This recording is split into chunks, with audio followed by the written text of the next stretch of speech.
morning, everybody. My name is Dick Ensweiler, and I'm commander of the American Legion Post 21 here in the colony. It's my pleasure to serve as master of ceremonies this morning. Let me welcome you to this Veterans Day ceremony. Veterans Day is set aside to honor all men and women who are serving or who have served in our nation's armed forces.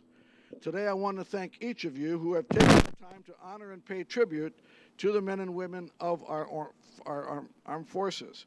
This program is being presented by the American Legion family here, which includes the American Legion Post 21, Sons of the American Legion Squadron 21, and American Legion Riders Chapter 21, who rode in and are parked behind you with their bikes.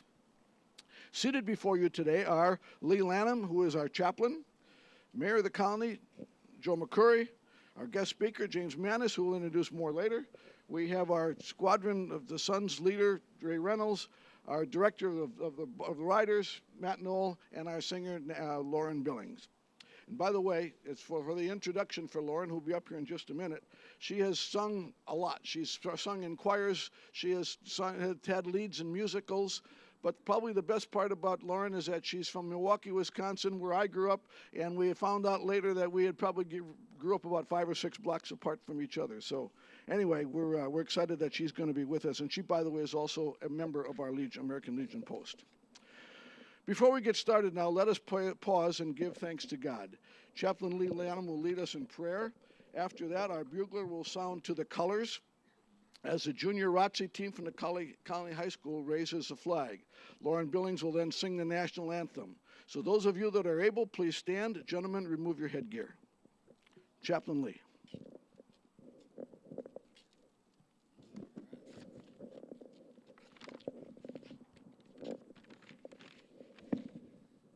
Almighty God, our eternal Father and everlasting King of heaven and earth, we render you acknowledgement of your supreme dominion over us.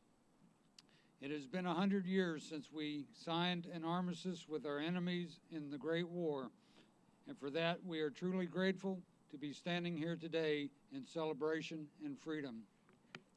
To you, O God, we give the glory. As we gather here in humble recognition of your divine providence, we beseech you to usher into this world of confusion and doubt the peace and tranquility which alone can come from you. Bless and protect our honor those who have fought and served to preserve it as a free nation. Be merciful to our honored dead and those whose valor, courage, and heroism inspires us by their noble actions of past, present, and future conflicts.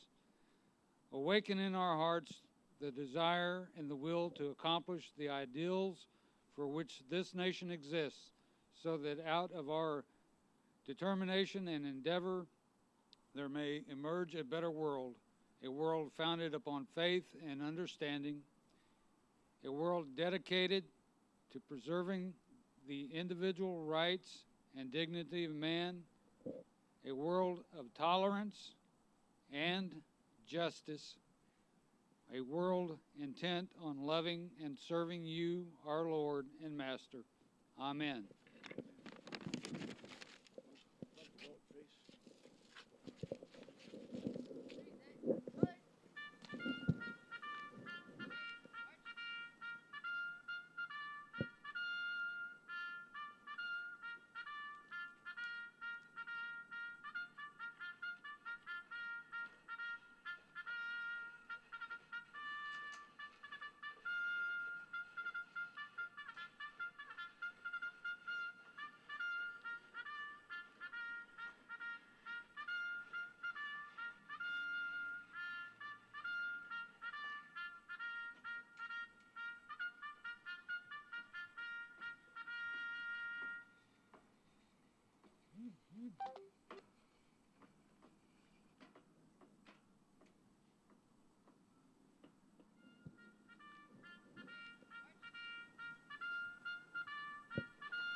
Oh, say, can you see by the dawn's early light what so proudly we hailed at the twilight's last gleaming, whose broad stripes and bright stars through the perilous fight o'er the ramparts we watched were so gallantly streaming, and the rocket's red glare, the bombs bursting in air, gave proof through the night that our flag was still there.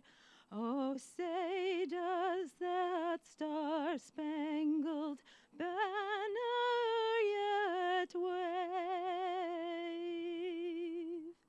o'er the land of the free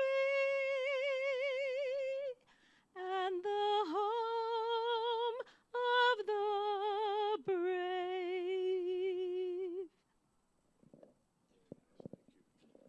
Recover, you may be seated.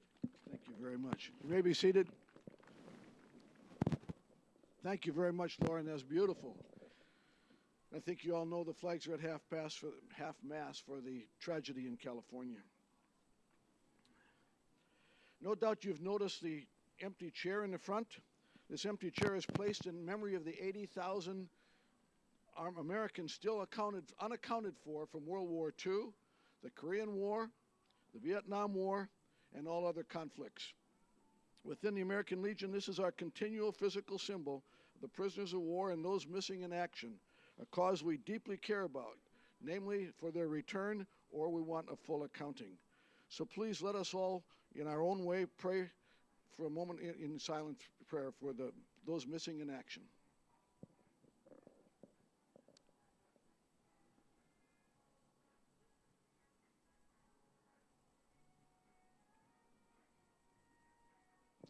Thank you.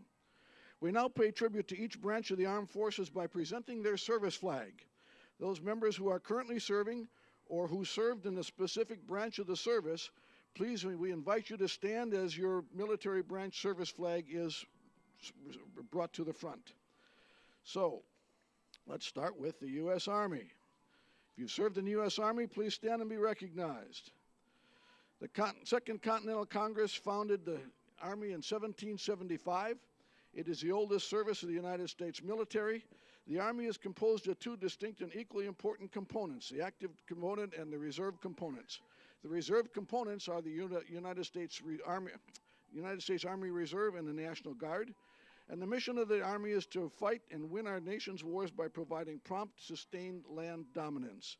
Thank you to the soldiers today for protecting our freedoms. You may be seated. And by the way, presenting the flags are sons of the American Legion. They had fathers or grandfathers that served in the military. They themselves did not. United States Marines. If you served in the U.S. Marine Corps, please stand and be recognized. Since it was created in 1775, the role of the Marine has expanded significantly. The Marine Corps has been deployed to respond swiftly and aggressively in times of crisis. Marines are the soldiers of the sea, providing forces and detachments to naval ships and shore operations, and also often our first line of defense. To the Marines here today, thank you for your service. You may be seated. United States Navy. If you served in the United States Navy, please stand and be recognized. Since its birth on October 13, 1775, the Navy stands as a constant deterrent against international aggression. The U.S. Navy is a global force with sea, air, and land operations which fulfill a broad role that encompasses everything from combat to peacekeeping to humanitarian assistance. To all the sailors here today, thank you for your service to this country. You may be seated. If you served in the United States Air Force, please stand and be recognized. For over a century, the U.S. Air Force has defended this country in the air, space, and cyberspace. The U.S. Air Force has grown to become the most accomplished Air Force in the world with advanced technology, such as the activation of the GPS system. With the launching of the first unmanned air vehicle, the skies are producing changes in the way we fight our battles today. To the airmen here today, thank you for protecting our beautiful blue skies. You may now be seated. Hang on a second. If you serve the United States Coast Guard, please stand and be recognized. America's oldest maritime defenders, the U.S. Coast Guard, established in 1790, is one of the 5 armed forces of the United States and the only military organization within the Department of Homeland Security. The Coast Guard safeguards our nation's maritime interests and environment around the world.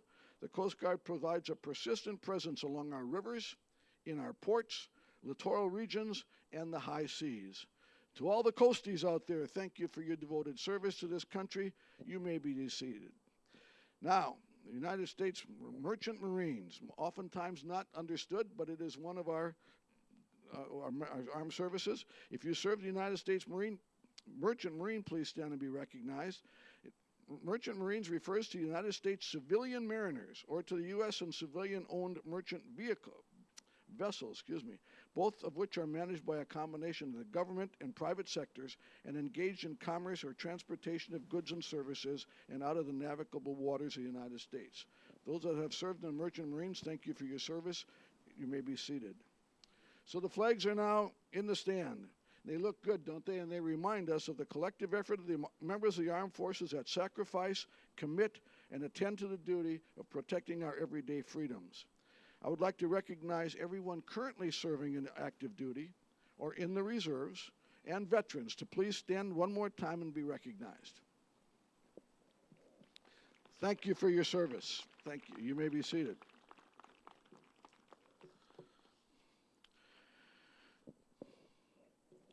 To the family members of veterans or current military active members, we recognize your loyalty, your dedication, and sacrifice. On behalf of the American Legion Post 21 family, we know the burden is not the service of the member alone, but depends on the strength and support of the family. To you, we say thank you. Earlier this year, our post has initiated a Blue Star Banner program. We want families of those serving on active duty to know how proud we are that this family has that type of commitment, and we want the community to know that you have members serving in the military. To that end, we want to recognize you formally at a Legion meeting and present you with a Blue Star flag that you can proudly display in your window. So let me or any member of the American Legion Post 21 members know that you are a family, have a member serving, and we will present you with a Blue Star flag. Speaking of flags, another service of the American Legion is the proper retirement of the U.S. and state flags. If you have a flag that is tattered or torn, flag protocol says do not throw it away. Give it to the American Legion or deposit it in a box at City Hall, because on a Saturday closest to Flag Day each June, we have a flag retirement program where we properly retire them. You are welcome to witness the ceremony. It is held behind the Legion Hall at 6301 Main Street here in the Colony. Details will appear on our website as time gets closer. That website, by the way, is www.post21.org. So pretty simple, post21.org. One other item of interest at our post is that community member Tim Hall recently created a metal statue depicting raising the American flag during World War II at the Battle of Iwo Jima. That statue was displayed in his yard and received attention around North Texas. Many veterans have signed that, and family members have signed that statue, and it has been now donated to the city. We, the American Legion, are going to be opening the hall so that you can come any Saturday morning for the near future, from 9 to 12, come on by and take a look at that beautiful statue. It is inspiring, and we also are going to have an opportunity for those veterans that have not yet signed it to come by and please sign that before it is permanently covered and sealed and will be on display. Okay, back to Veterans Day. It's a time to reflect on our legacy as warriors and defenders.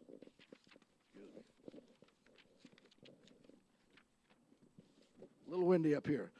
Unlike Memorial Day, which commemorates those who have paid the ultimate sacrifice, Veterans Day recognizes all who have answered the call in our nation. It is a celebration of their patriotism, love of country, and willingness to serve and sacrifice for the common good that is a hallmark of all veterans. November 11th, 1918 is generally regarded as the day that the World War I ended. In November 1919, President Woodrow Wilson proclaimed November 11th will be Armistice Day, again commemorating the end of World War I. What is significant about this year is that tomorrow, November 11th, will be the 100th anniversary of the signing of the armistice. Nationwide, there will be a ringing of bells of peace across America. Bells will be rung 21 times to acknowledge this special date. We will do the same this evening at our program at 5:45 on the main stage. We'll be on for a short period of time before the Sawyer Brown Band comes on, and we will recognize that 100th anniversary. In 1954, the end of World War II in Korea, the 83rd Congress, at the urging of veterans organizations, amended the act by striking the word armistice and inserting the word veterans. Often we are asked, who is the American Legion and what do we do? This morning we would briefly like to answer that question. The American Legion is the oldest and largest wartime veteran service organization with a membership of about 2.5 million men and women. All veterans of honorable service during the wartime period and those currently engaged in active duty are able to join American Legion. Congress chartered the American Legion in 1919 as a veterans organization. Since its founding, the American Legion has remained focused on honoring this God and country. Our Holly Riddle Post was formed in 2006, and with 48 charter members, today it has grown to 161 members, all committed to serving the community.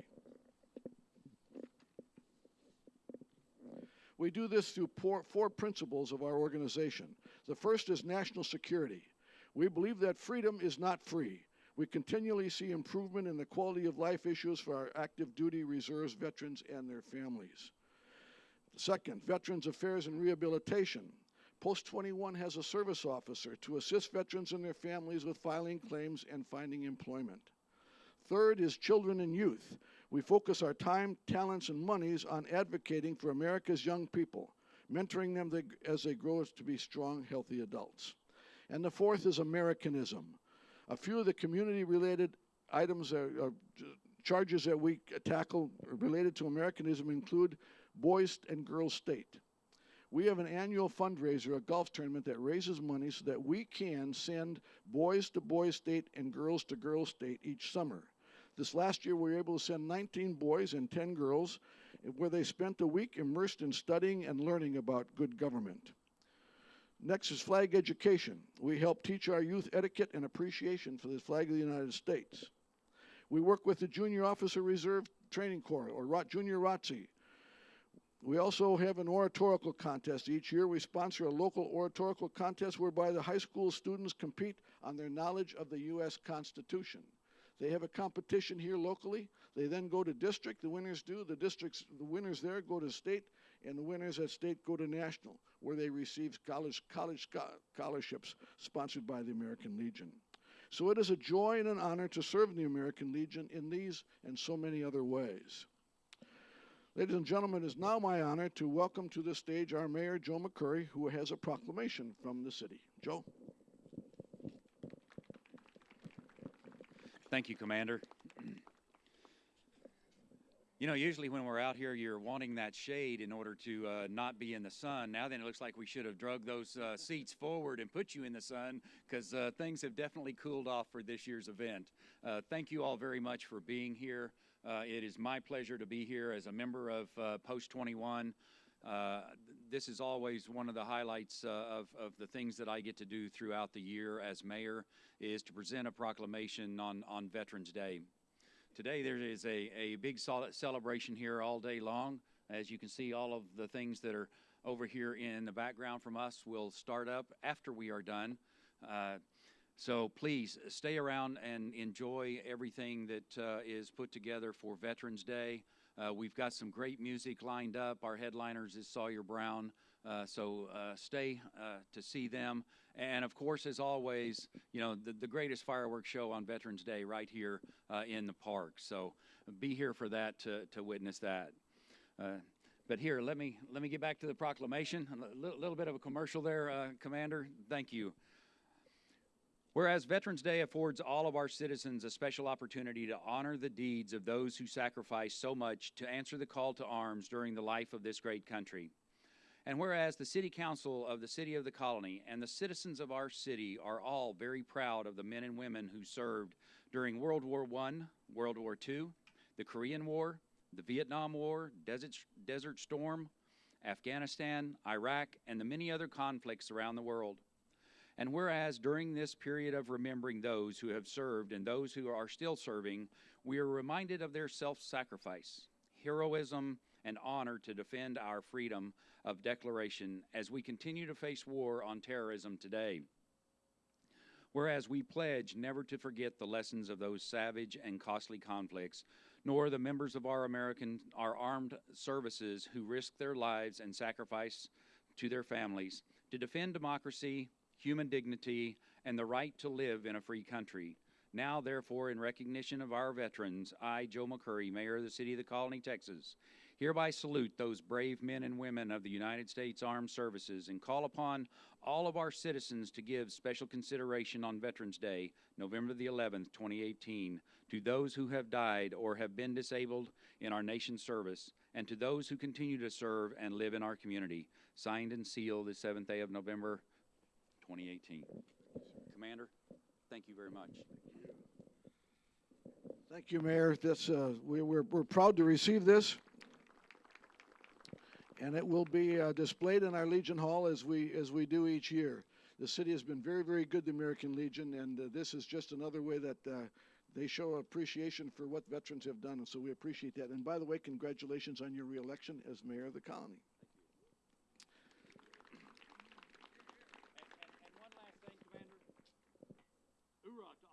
Today's the Marine Corps birthday. Oh, all right, all right. All right, good. All right, I've been up here for a long time. It's time for me to sit down because I am now going to introduce you to a guy that is pretty special. Our guest speaker today is Major James R. Maness. Major Maness was destined to have a long military career. His parents met at Fort Sill, Oklahoma, where I happen to have served twice. And they were stationed there during the Korean War. Major Maness served our country for over 39 years. During Vietnam, he was stationed at the Naval Training Center in Orlando, Florida. After a short break, he joined the National Guard and the U.S. Army Reserves. He also served in the Guard and the Reserves in both Texas and in Oklahoma. In 1990, he was called to active duty during Desert Storm and was stationed at Fort Polk. He was the first Army reservist called in Fannin County. After leaving Army Reserves, he joined the Texas State Guard. He has been called to active duty every time there's been a disaster in the state of Texas since the forming of the State Guard. During Hurricanes Katrina and Rita, he was commander of the North Texas area.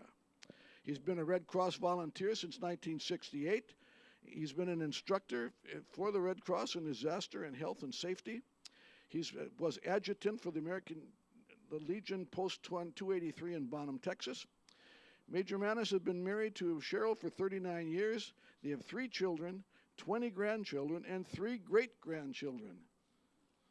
Judy and I have been married 45 years. My oldest grandchild is only 11. Oh, my word. Anyway, it is an honor to introduce Major James Maness. Let's give a big colony welcome to him. Thank you, Commander.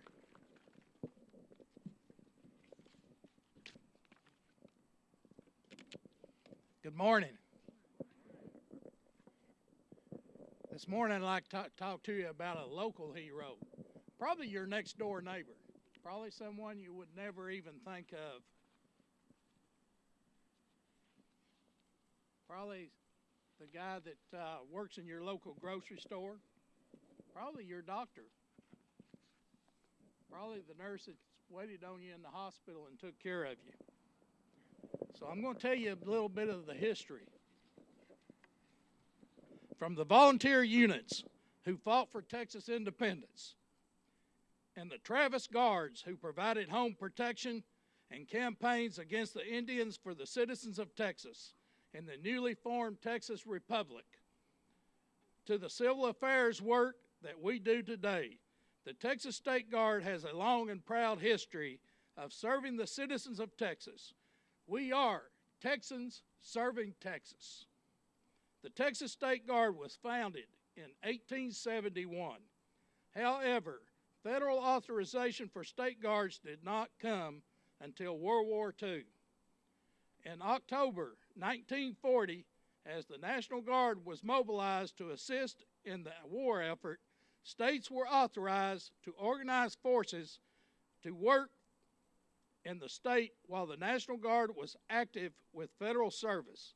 In accordance with the State Guard Amendment of the National Defense Act authorized by Congress October the 21st, 1940, the Texas legislature signed into law the Texas Defense Guard Act, February the 10th, 1941. The Texas Defense Guard was formed and had 17,497 members sign up, in contrast to the 11,633 who joined the National Guard around the same time period. Like today, the volunteers had to provide their own uniforms. They were given rifles by the War Department, but those were soon returned less than a year later due to a shortage. They were also given a small amount of money for munitions and supplies and looked to the civic clubs and sponsorships to provide financial support for other necessary items.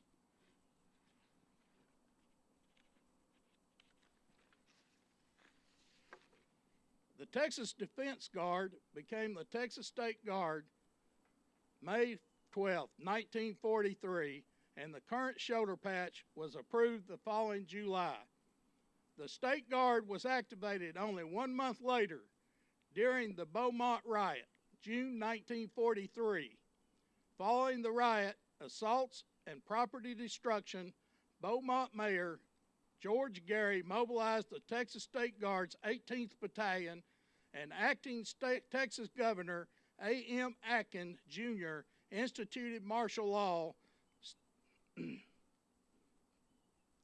State police, Texas Rangers, and 1,800 state guardsmen arrived in Beaumont to handle the situation. Although interest decreased after the end of World War II, a disaster on April the 16th, 1947 created another tour of duty for the Texas State Guard. Guardsmen were called into action when martial law was declared due to a fire aboard a French freighter Grand Camp at port in Texas City, carrying ammonia nitrate and other explosive materials. The fire caused an explosion that destroyed much of the city. And as nearby chemical plants exploded, fire spread throughout the area. The next day, another freighter, High Flyer, also carrying nitrates, exploded, causing new explosions and fires. In total, more than 600 people were killed, and another 3,000 were wounded. The State Guard stepped in and provided much-needed support to local law enforcement and triage to the wounded.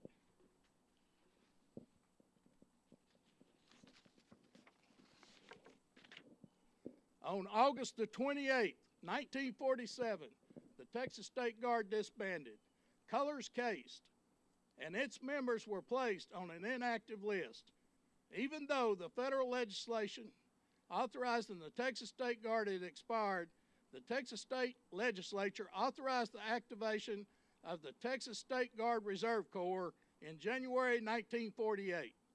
In 1955, federal legislatures also reauthorized state guards, and in 1965, the Texas State Guard took the place of the Texas State Guard Reserve Corps. At one time, the State Guard included the 1st Naval Battalion with Sterling Hogan and a 60-foot yacht, the Samora being the first vessel.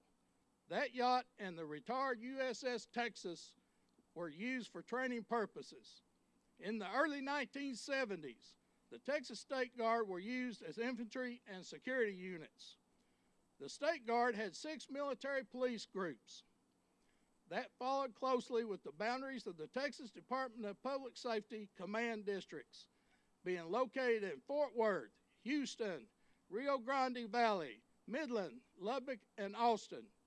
In 1979, a 7th Military Police Group was formed for East Texas, and in 1980, groups were formed in San Antonio and Dallas.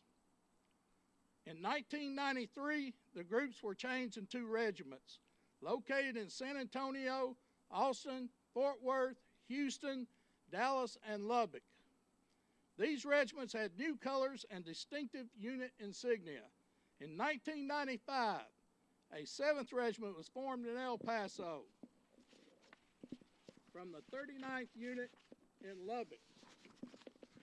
However, this unit was returned to the 39th in 1999. On July the 1st, 1993, the Texas State Guard was redesignated into 6 regiments. The 1st Regiment, the Alamo Guards, began their formation in 1885 as part of the Texas Volunteer Group and has the motto, faithful and constant.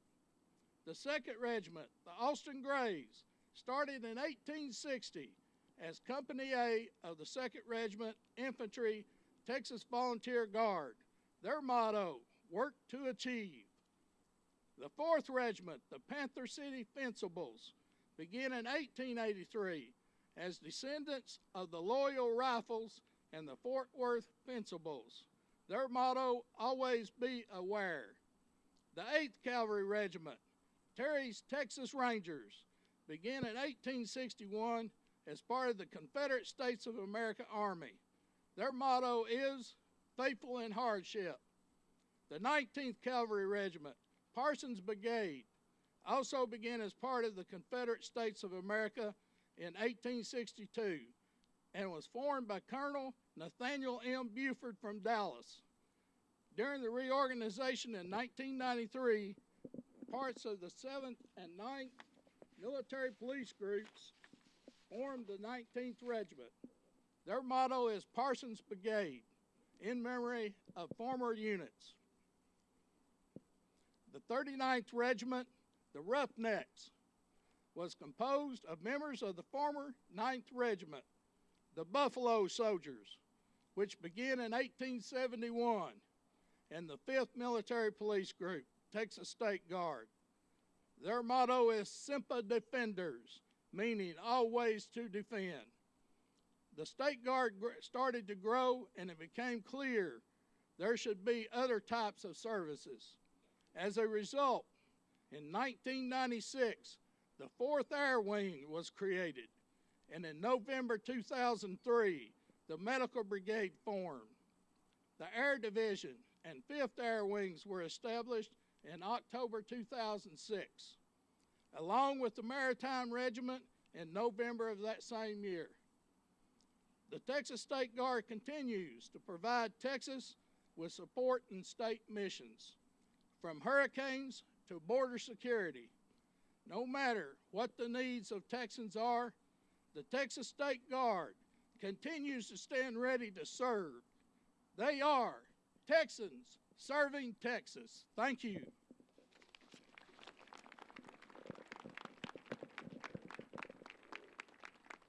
Thank you, Major. Wow, I had not known much about the Texas State Guard. I know one member that serves out of Fort Worth, but really never understood it before. But thank you very much. It's good to know that we have that kind of security and help here in the state also. All right, so we're about to wrap this up. As you enjoy the festivities today, I want to point out a few highlights of things taking place. First of all, there's a large silent auction, and that silent auction is important to the veterans also, because there are two beneficiaries of the proceeds of that silent auction. The first is Operation Comfort Warriors, which is a program dedicated to meeting the needs of the wounded, injured, or ill military personnel by providing them with comfort items not usually supplied by the U.S. government. Operation Comfort Warriors ensures that patients at U.S. military hospitals and warrior transition units are given items they want and need to transition back into civilian life. The other beneficiary is 22 Kill. It's a global movement bridging the gap between veterans and civilians to build a community of support. 22 Kill was so named after a study determined that in the United States today, 22 veterans commit suicide every day. Kill 22 works to raise awareness of this suicide epidemic and educate the public on mental health issues such as PTSD. Donations are used to support partnered organizations who offer programs focusing on veteran empowerment, mental health, treatment, and therapy counseling for veterans and their families. This afternoon there's going to be a car, truck, and bike show sponsored by Post 21 Riders. There will be 20 categories to be judged, and the show is an important part, an impressive part of our Veterans Day celebration. The riders are well known for their charitable work, which includes rides for raising money for charitable organizations like local children's hospitals, schools, veterans' homes, and scholarships. Of particular pride to the riders is their support of the Legacy Scholarship Fund, which provides scholarships for children of U.S. military personnel killed since September 11, 2011.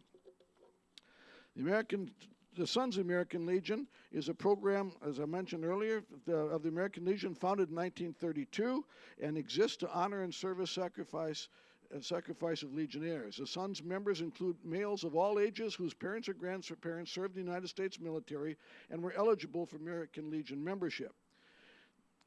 We are proud that the Sons organization stands with the Legion in sponsoring many of our events like the Flag Retirement Program, our annual garage sale, our golf tournament, and which raises money for Boys and Girls State. They also host or participate in many barbecues and cook-off events that raise money for support groups such as the first responders. Today they have a food stand that features Squad Commander Ray's special creations. We encourage you to give them a try.